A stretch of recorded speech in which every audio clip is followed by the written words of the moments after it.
Ron Callan with you. Northwest Sports tonight as we celebrate our 6-month anniversary tomorrow night. I'll be live in Corvallis, and Mike Riley will be there. It'll be fun to celebrate our 6-month anniversary, and I know it's going to be an alive, buzzing Valley Athletic Center tomorrow night because of the big win over the Cougs on Saturday. A big Friday night in GSHL football. And Bryan Levesque joins us to talk about it. He runs the website, GSHLFootball.com. Bryan, how are you? Doing good, Ron. Thanks for having me on. So last Friday, the game of the night was? Well, we actually had quite a few, but obviously would have been the Columbia River Skyview game that not many people paid Columbia River hanging in this one, but it ended up coming down to the wire. I heard it was just a nail-biter. Yeah, Columbia River had, lost to Prairie, which shocked a lot of people. We weren't really sure what this team could give us. While on the other hand, Skyview have been rolling everybody. They rolled Lincoln and they rolled, some other not so good teams in between there. But still, they looked unstoppable. And Columbia River jumped out to a 14-0 halftime lead. And Remick Kalwaki had a touchdown. Clayton Frank had a touchdown. Skyview could not stop them running the ball. They weren't getting huge gains, but every time they ran the ball was 5 or 6 yards, and if you're an offensive coordinator, you'll take that. Unfortunately, Skyview is the better team. They must have had some sort of a halftime speech that I assume involves some loud voices. And Parker Henry came out, scored 4 second-half touchdowns. They actually scored 28 unanswered to take the 28-14 lead, but Columbia River didn't give up. Clayton Frank scored another touchdown. They then got a safety. They then scored another touchdown. Columbia River actually retook the lead at 29-28. At that point, Forrest Russell returned the kickoff back inside the Columbia River 40 with less than 2 minutes to go.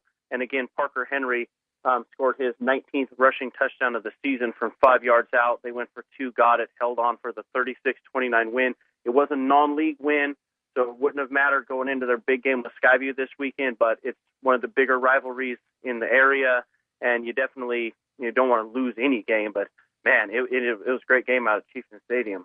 One of the games we had on 1550 KKOV, our sister station, was Heritage and Battleground. It went to overtime. Battleground was leading 20-13. Heritage scores a touchdown in OT to make it 20-19, and then this happened. Cooper sets him down. A big gamble, gets away from a couple of guys.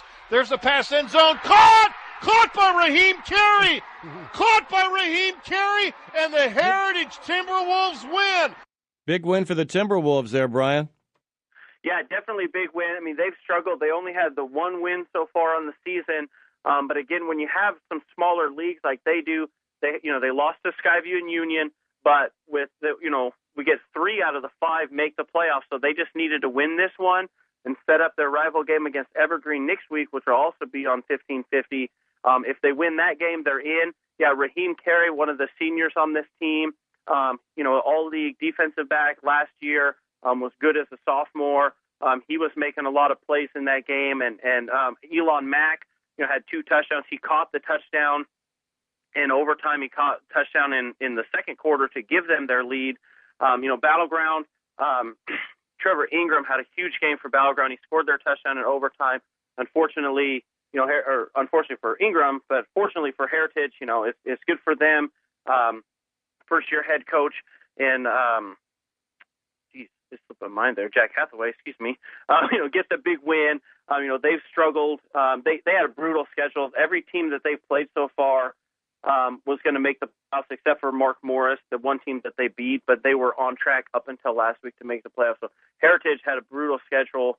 If they win this week, they'll finish 3-6, but they'll still, get that last spot into the playoffs. Looks like to me, as I look at the schedule for Friday, I wish I were not going to be in Salt Lake City for the Beavers in Utah, because Union at Skyview.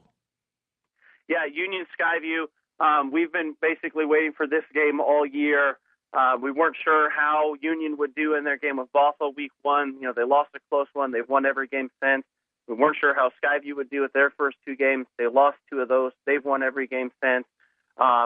This one, if you look at everything objectively, you think home field, Skyview, looks like they've played better all year. Probably overall deeper team should, be the favorite. Although last year at Union had the home field. Union looked to be the better team all year, and Skyview went in there and won that game. So, I don't know what we're going to expect out of this one. Although there's going to be, the other game over at McKenzie, Mountain View, and Columbia River, the second half of your doubleheader. That's going to be a great game, too. Obviously, Columbia River proved that they can play with the best teams in the league. Mountain View's only lost 2 games. They lost to Union and they lost to Camas. They've won every other game.